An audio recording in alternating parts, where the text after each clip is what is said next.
एक आदमी था, अगर वो अपनी फैमिली को टाइम देता तो वो अपने बिजनेस को टाइम नहीं दे पाता, और अगर अपने बिजनेस को ज्यादा टाइम देता तो उसके बीवी बच्चे उससे हर टाइम नाराज रहते कि तुम हमें टाइम नहीं देते हो। अब वो बिजनेस को तो छोड़ नहीं सकता था क्योंकि वो खाएंगे क्या, लेकिन उसने अपनी फैमिली को थोड़ा साइड में कर दिया था। उसका ज्यादातर फोकस बिजनेस पे होता था, हर टाइम अपने बिजनेस में लगा रहता था, और इस वजह से उसकी फैमिली हमेशा उससे नाराज रहती। अब उसको टाइम मैनेजमेंट भी नहीं आता था कि वो अपनी टाइम को इतने अच्छे से मैनेज कर सके कि वो अपनी फैमिली को भी टाइम दे पाए, अपनी हेल्थ को भी टाइम दे पाए, अपने बिजनेस को भी टाइम दे पाए, अपनी स्टडी को भी टाइम दे पाए, सारी चीजें जो है वो कर सके, अपनी एक बैलेंस लाइफ क्रिएट कर सके। क्योंकि उसको टाइम मैनेजमेंट नहीं आता था, इसलिए फिर उसने इस चीज का सोल्यूशन निकालने के लिए ये किया कि उसने अपनी बीवी बच्चों को अपनी कंपनी में हायर कर लिया, और इसी तरह फिर वो उनके साथ वहां पे टाइम गुजारता। जिस तरह वो दूसरे एम्प्लॉइज के साथ टाइम गुजारता था, इसी तरह फिर वो अपनी फैमिली के साथ भी टाइम गुजारने लगा वहां उस कंपनी में। तो अगर आपके साथ भी ऐसा होता है कि आप अपनी फैमिली को,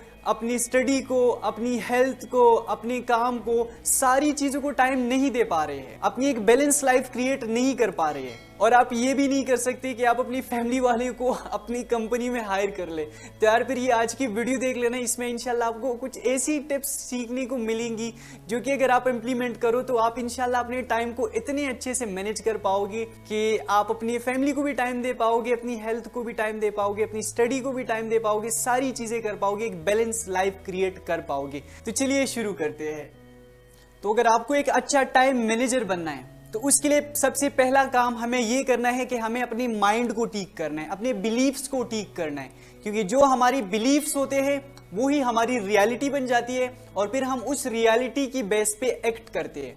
कुछ हिप्नोटिस्ट या आप कह सकते हो कि कुछ साइकोलॉजिस्ट ने स्टडी की थी जिसमें उन्होंने ये फाइंड किया है कि अगर एक आदमी के अंदर ये बिलीफ पैदा किया जाए कि ये जो एप्पल है ये एप्पल नहीं है, ये पोटैटो है, तो वो बिलीफ उसकी रियलिटी बन जाएगी और वो फिर उसी के हिसाब से एक्ट करेगा। यानी अगर उसको पोटैटो खाना होगा तो वो पोटैटो नहीं खाएगा, वो एप्पल खाएगा, क्योंकि उसके लिए एप्पल क्या है, पोटैटो है। यानी जो हमारी बिलीफ सिस्टम होती है वही हमारी रियलिटी बन जाती है, और फिर हम उसी के हिसाब से एक्ट करते हैं। तो सबसे पहले हमें अपने माइंड के अंदर एक नया बिलीफ पैदा करना है, and that is that I am a good time manager. अपने अंदर ये बिलीफ पैदा करो कि मैं एक अच्छा टाइम मैनेजर हूं, मैं अपने टाइम को बड़े अच्छे से मैनेज करता हूं, अपने वक्त को फजूल में जाया नहीं करता, अपने वक्त से भरपूर फायदा उठाता हूं। अब मुझे पता है कि आप एक अच्छे टाइम मैनेजर नहीं हो, लेकिन आपको पता है हमारी दिमाग की ये आप क्वालिटी कह सकते हो, कुछ भी कह सकती हो, कि हमारा दिमाग सच में और झूठ में फर्क नहीं कर सकता। आप इसे जो भी बोलते हो, चाहे वो झूठ हो या सच हो, लेकिन वो उसको मान लेता है। इसलिए स्टार्ट में अपने दिमाग को धोखा दो। आपने ये शायद ये कोट आपने सुना होगा, that fake it until you make it। तो हमें भी कुछ ऐसा करना है, आपने दिन में कई मर्तबा खुद को ये सेंटेंस दोहराना है, time a good time manager, I manage my time very well. मैं एक अच्छा टाइम मैनेजर हूँ। खुद को विजुअलाइज करें कि आप एक अच्छे टाइम मैनेजर है, आप फैमिली को भी टाइम दे पा रहे, आप बिजनेस को भी टाइम दे पा रहे, अपनी हेल्थ को भी टाइम दे पा रहे, स्टडी को भी टाइम दे पा रहे, आप सारी चीजें कर रहे हैं। तो अपने अंदर ये बिलीफ पैदा करो, खुद को बार बार दोहराओ that I am a good time manager, और खुद को विजुअलाइज करो कि आप सारी चीजें बड़े अच्छे से कर रहे हो, आप एक अच्छे टाइम मैनेजर हो। एंड मे बी ये चीज आपको थोड़ी सी मतलब आउट ऑफ माइंड लगी कि यार कैसा किस तरीके से हो सकता है, तो मैं आपको पर्सनली बता रहा हूं ना, ये चीज मैंने इंप्लीमेंट की है, इसीलिए आपको बता रहा हूं, इसने मुझे हेल्प की है। क्योंकि जब आप ये कहोगे खुद से टाइम अ गुड टाइम मैनेजर, और फिर आप अपने टाइम को जाया करोगे, तो आपको याद आता रहेगा कि यार मैं तो एक अच्छा टाइम मैनेजर हूं, मैं कैसे अपने टाइम को जाया कर सकता हूं। एक वो आदमी जो कि एक अच्छा टाइम मैनेजर नहीं है, अगर वो अपने टाइम को जाया करता है तो भी कुछ सेंस बनता है, but I am a good time manager, मैं कैसे अपने वक्त को जाया कर सकता हूं। सो इसीलिए अपने अंदर ये बिलीफ पैदा करना बहुत ज्यादा इंपॉर्टेंट है। ये बिलीफ आपकी रियलिटी बन जाएगी, और फिर आप इंशाल्लाह इसी की बेस पे आप एक्ट करोगे। सो बार बार खुद को दोहराते रहो, ये सेंटेंस खुद को बोलते रहो, the time a good time manager, I manage my time very well, and खुद को विजुअलाइज करो कि आप एक बड़े अच्छे टाइम मैनेजर हो। एंड दूसरा काम आपने करना है कि आप रिटर्न प्लान्स बनाने की आदत डाल लो। हम अगर किसी चीज की प्लानिंग कर रहे होते हैं तो हम प्लानिंग करते हैं, but most of the time हम अपने माइंड में उसकी प्लानिंग करते, हम एक पेपर पे उसको नहीं लिखते। तो आप रिटर्न प्लान्स बनाने की आदत डाल लो, फिर चाहे वो छोटे से छोटा काम हो और बड़े से बड़ा काम, हर चीज की प्लानिंग एक पेपर पे किया करो। अगर आपको किसी के हाथ दावत पे जाना है या कोई आपके हाथ दावत पे आ रहा है, कोई इवेंट है, कोई भी चीज है, कोई प्रोजेक्ट है, हर चीज की प्लानिंग एक पेपर पे किया करो। एंड समटाइम्स आप जब प्लानिंग करोगे तो प्लानिंग में आपके 30 मिनट 1 घंटा लग जाएगा। आप सोचोगे कि यार ये तो मैंने उल्टा अपना वक्त जाया कर दिया इन सारी चीजों में, इससे अच्छा होता कि मैंने डायरेक्ट वो काम स्टार्ट कर दिया होता, अभी तक मैंने उसमें बहुत सारा काम कर लिया होता। लेकिन आज स्टडीज ये शो करती है that 1 minute spent in planning saves you 10 minute in execution, कि अगर आप प्लानिंग में 1 मिनट भी लगाते हो तो एग्जीक्यूशन के टाइम पे वो आपके 10 मिनट बचाती है। यानी अगर आप सिर्फ 12 मिनट प्लानिंग करने में लगाते हो तो एग्जीक्यूशन के टाइम पे वो आपके 120 मिनट बचाएगी। इसलिए रिटन प्लान्स बनाना बहुत ज्यादा इंपॉर्टेंट है। चाहे आपकी लाइफ में कोई छोटा सा छोटा काम हो या बड़े से बड़ा, हर चीज की प्लानिंग किया करो और उसकी प्लानिंग एक कागज पे करो, एक रिटन प्लान बनाने की कोशिश करो। तो ये हो गई दूसरी चीज। अब तीसरा काम आपने ये करना है कि अपने एक टू डू लिस्ट बना लिया करो यार, कि आप रात को सो रहे हो तो आपको पता होना चाहिए कि नेक्स्ट 24 आवर्स में मैंने किस टाइम पे क्या काम करना है। सुबह मैं उठूंगा तो मैं सबसे पहले क्या काम करूंगा, उसके बाद क्या करूंगा, दोपहर को क्या करूंगा, शाम को क्या करूंगा, रात को किस टाइम सोऊंगा, ये सारी चीजें आप उसमें लिख लिया करो, अपनी एक टू डू लिस्ट बना लिया करो। अगर आप ये नहीं कर सकते, कई लोगों को पेपर पे लिखना अच्छा नहीं लगता, इसके लिए यार बहुत सारी एप्स मिलती है। मैं खुद जो ऐप यूज करता हूँ दैट इज टाइम ट्यून, उसमें आप अपना वो स्केड्यूल बना सकते हो, अपनी टू डू लिस्ट बना सकते हो कि किस टाइम पे मैंने क्या करना है। तो वैसे भी तो हम मोबाइल यूज करते रहते हैं, तो यार 10-15 मिनट उसमें लगा लिया करो सोने से पहले, कि अपना एक टू डू लिस्ट बना लिया कि कल किस टाइम पे मैंने क्या क्या काम करना है। एंड ये बहुत ज्यादा इंपॉर्टेंट है।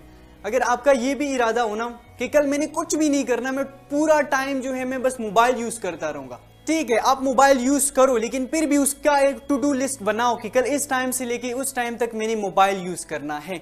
तो अपनी लाइफ में ये आदत जरूर बना ले कि अपनी एक टू डू लिस्ट बनाया करें। जो हाईली सक्सेसफुल लोग होते हैं दे आर हाईली ऑर्गेनाइज्ड, और अगर आपको भी सक्सेसफुल बनना है तो आपको भी हाईली ऑर्गेनाइज्ड बनना होगा। इसलिए अपनी एक टू डू लिस्ट बना लिया करो, इससे आपका बहुत टाइम बचेगा। एंड मुझे पता है अभी तकरीबन जो वीडियो देख रहे 80% लोग ऐसे होंगे जो कि अपना टू डू लिस्ट नहीं बनाते होंगे, बट यार अगर नहीं बनाते तो आज से आदत बना लो इसकी, इंशाल्लाह आपको ये बहुत हेल्प करेगी। इसने मुझे जितनी हेल्प की है मैं आपको बता नहीं सकता, इसलिए मैं आपको भी बोल रहा हूं कि आज से एक टू डू लिस्ट बनाने की आदत डाल लीजिए, ये आपको बहुत ज्यादा हेल्प करेगी। एंड चौथा पॉइंट ये है कि हमारी माइंड में बोल सकते हैं कि एक मिथ है या एक मिसकॉन्सेप्शन है, एंड दैट इज मल्टीटास्किंग। यानी कि एक टाइम पे हम बहुत सारी चीजों को करने की कोशिश करेंगे तो उससे क्या होगा, हमारा टाइम बचेगा, हम एक टाइम पे बहुत सारी चीजें कर पाएंगे। यानी अगर एक स्टूडेंट है वो बैठा हुआ है, वो स्टडी भी कर रहा है, पास में उसकी कहानी की चीजें पड़ी है वो भी कर रहा है, पास में मोबाइल पड़ा है, उसके दोस्त का मैसेज आ रहा है उसको भी रिप्लाई कर रहा है, साथ में बच्चे हैं उनसे भी बातें कर रहा है, तो अगर वैसे तो देखा जा रहे तो वो अपना टाइम बचा रहे हैं ना, उसको कहानी के लिए अलग से टाइम देना नहीं पड़ेगा, स्टडी के लिए अलग से टाइम देना नहीं पड़ेगा, बच्चों से बात करने के लिए अलग से टाइम नहीं देना पड़ेगा, मैसेजेस के रिप्लाई करने के लिए अलग से टाइम नहीं देना पड़ेगा। अगर वैसे देखा जाए तो वो अपना टाइम बचा रहा है। लेकिन स्टडीज ये शो करती है कि मल्टीटास्किंग आपकी प्रोडक्टिविटी खत्म करती है। आप 4 चीजें कर रहे हो लेकिन उसका नुकसान ये है कि आप उनमें से एक भी काम सही से नहीं कर पा रहे हो, आप प्रोडक्टिवली एक भी काम उसमें सही से नहीं कर पा रहे हो। आज स्टडीज ये शो करती है कि अगर आप एक काम कर रहे हो, आपने उस काम को बीच में छोड़ा, एक दूसरा काम शुरू कर दिया, वो दूसरा काम करने के बाद आप दोबारा से उस पहले वाले काम पे आ गए, तो इस बीच में आपके कई मिनट जाया हो जाते हैं, 5-10 मिनट आपके जाया हो जाते हैं और आप दोनों काम प्रोडक्टिवली नहीं कर पाते हो। इसलिए हमने अपनी इस मिसकॉन्सेप्शन को खत्म करना है कि मल्टीटास्किंग एक अच्छी चीज है, मल्टीटास्किंग एक बहुत बुरी चीज है, ये आपकी प्रोडक्टिविटी खत्म करती है, आप कोई भी काम सही से नहीं कर पाते हो। इसलिए आप एक टाइम पे सिर्फ एक चीज पे फोकस करो, एक टाइम पे सिर्फ एक चीज को करने की कोशिश करो। अगर स्टडी कर रहे हो तो जस्ट स्टडी करो, मोबाइल यूज कर रहे हो जस्ट मोबाइल यूज करो, खाना खा रहे हो जस्ट खाना खाओ, सीढ़ियों पे चढ़ रहे हो जस्ट सीढ़ियों पे चढ़ो, किसी से बात कर रहे हो सिर्फ बात करो उससे। तो यानी आप जो भी काम कर रहे हो सिर्फ एक टाइम पे एक चीज पे फोकस करने की कोशिश करो। इस मल्टीटास्किंग की कॉन्सेप्ट को खत्म करो कि ये एक अच्छी चीज है, मल्टीटास्किंग एक बहुत बुरी चीज है। सो अभी तक हमने 4 चीजें डिस्कस कर ली एंड लास्ट चीज वो ये है आजकल हमारा जो सबसे ज्यादा टाइम वेस्ट होता है दैट इज सोशल मीडिया। क्योंकि सोशल मीडिया की एप्स इस तरह से डिजाइन की गई है कि हम उसमें जाके फंस जाते हैं। उसमें जो कलर्स यूज हुए हैं, उसके पीछे की जो साइकोलॉजी है, हमें अपने माइंड के बारे में, अपनी नेचर के बारे में इतना नहीं पता जितना कि उन कंपनीज ने हमारे माइंड के बारे में स्टडी किया है और उसके हिसाब से ये सारे एप्स बनाए हैं। उसमें जो कलर यूज हुए हैं वो हमें अट्रैक्ट करती है, उसमें जो हमें पोस्ट नजर आ रहे होते हैं वो हमारी पसंद की होती है। तो यानी अगर आप 5 मिनट की नीयत से सोशल मीडिया पे जाओगे तो आपका 1 घंटा कब निकल जाएगा आपको पता भी नहीं चलता है। सोशल मीडिया पे 1 घंटा कब निकल जाता है आपको पता भी नहीं चलता। तो आपने करना यह है कि आप अपने सोशल मीडिया के लिए एक टाइम सेलेक्ट कर लें कि इस टाइम पे मैंने अपने सोशल मीडिया को यूज करना है। इसके अलावा मैंने मोबाइल को, अब सोशल मीडिया को हाथ भी नहीं लगाना। क्योंकि अगर आप ये सोचते हो कि मैं जस्ट 5 मिनट के लिए यार सोशल मीडिया यूज करूंगा स्टडी के बीच में, फिर मैं नहीं यूज करूंगा, और यकीन मानिए आप उसमें जाके फंस जाएंगे। 1 घंटा 2 घंटे कैसे निकल जाएंगे आपको पता भी नहीं चले। इसलिए अपने सोशल मीडिया के लिए एक टाइम सेलेक्ट कर ले कि मैंने सिर्फ इस टाइम पे सोशल मीडिया को यूज करना है, उसके बाद मैंने यूज नहीं करना। सो आई होप कि इस सारी चीजें आपको समझ आई होगी। अगर हम समराइज करें कि आज की वीडियो में हमने क्या क्या चीजें डिस्कस की, तो वो ये है कि सबसे पहले आप अपने माइंड में ये बिलीफ पैदा कीजिए that I am a good time manager. खुद को बार बार दोहराते रहे कि मैं एक अच्छा टाइम मैनेजर हूं। खुद को विजुअलाइज करिए that you are a good time manager. दूसरा काम कि आप अब रिटर्न प्लान्स बनाने की आदत डाल दीजिए। जब आप 1 मिनट प्लानिंग में स्पेंड करते हो तो वो एग्जीक्यूशन में आपके 10 मिनट बचाती है। तीसरा, अपने टू डू लिस्ट बनाने की आदत डाल दीजिए। अगर पेपर भी नहीं बना सकते, एप्स आती है मोबाइल में, प्ले स्टोर से आप डाउनलोड कर सकते हो, आप वो डाउनलोड करके अपनी उसमें टू डू लिस्ट बनाया करें। 4th चीज कि ये मल्टीटास्किंग की आदत को खत्म कर ले, आप जितनी जल्दी हो सके इसको खत्म कर ले, ये आपका टाइम जाया करती है। एंड द लास्ट वन कि अपने सोशल मीडिया के टाइम को फाइंड कीजिए, आइडेंटिफाई कीजिए और सिर्फ उसी टाइम में सोशल मीडिया यूज कीजिए। सो ये सारी चीजें मैंने आपको बता दी। अगर आप इसे इंप्लीमेंट करते हो तो आप एक अच्छे टाइम मैनेजर बन सकते हो। आप एक ऐसी लाइफ गुजार पाओगे जो कि आप अपनी फैमिली को भी टाइम दे पाओगे, अपने हेल्थ को भी टाइम दे पाओगे, अपने काम को भी टाइम दे पाओगे, अपनी स्टडी को भी टाइम दे पाओगे, अपने एंजॉयमेंट के लिए भी टाइम दे पाओगे, आप सारी चीजें कर पाओगे। तो इन सारी चीजों को अपनी लाइफ में जरूर इंप्लीमेंट कीजिएगा। अगर आपको लगता है कि इस वीडियो से आपको थोड़ी बहुत हेल्प मिली है, थोड़ी बहुत वैल्यू मिली है, तो इस वीडियो को लाइक कीजिए और इस वीडियो को अपने दोस्तों के साथ, अपने प्यारों के साथ भी जरूर शेयर कीजिए। तो आज के लिए बस इतना ही। मैं मिलता हूं आपसे नेक्स्ट वीडियो में एक नए टॉपिक के साथ। तब तक के लिए गुड बाय एंड अल्लाह हाफिज।